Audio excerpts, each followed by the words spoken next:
the CBS Evening News with Katie Couric. The casualty count from the wars in Iraq and Afghanistan continues to climb. By the most recent estimate, more than 30,000 American servicemen and women have been wounded. But now, an amazing development could change how doctors treat even the most serious wounds. As Wyatt Andrews reports in the second part of our series, Growing Miracles. Good afternoon, Hobbytown USA, Lee speaking. You might become a believer in the power of magic dust. And I powdered it on until it was covered. When you see how a special powder regrew the tip of Lee Spivak's finger. I put it through the back of the airplane. The half-inch he sliced off in the propeller of a hobby shop airplane. Your finger grew back flesh, vessels, and nail. 4 weeks. In 4 weeks. Right.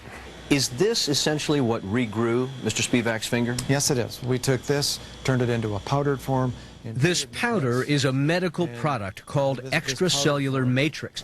Made from pig bladders, it's a mix of protein and connective tissue surgeons often use to repair tendons. But it's the matrix's unusual power to regenerate tissue that's helped launch a new field called regenerative medicine. It tells the body, start that process of tissue regrowth.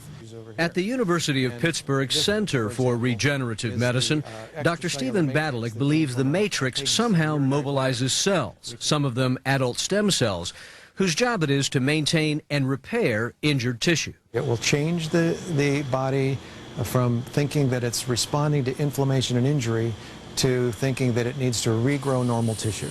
If this helps Mr. Spivak's finger regrow, could you grow a whole limb? In theory.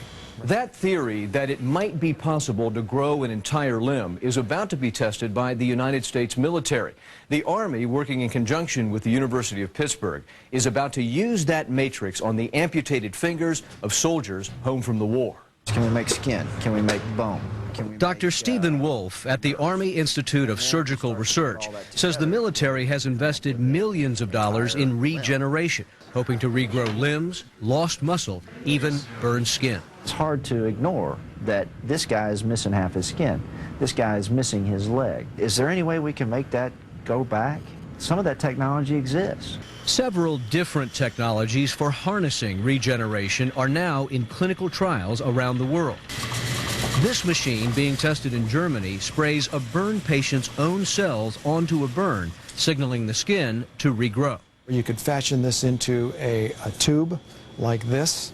Dr. Badelick is about to implant matrix material shaped like an esophagus into patients with throat cancer. So we fully expect that this material will cause the body to reform normal esophageal tissue. Some of the most advanced tests involve the heart. This patch of material is being put on like a Band-Aid to regenerate tissue damaged by a heart attack. Injecting one. And here, patient Mary Beth Babbo is getting her own adult stem cells injected into her heart in hopes of growing new arteries. Her surgeon is Dr. Jun Lee. It's actually, if you will, what we would consider the holy grail of our field for coronary artery disease.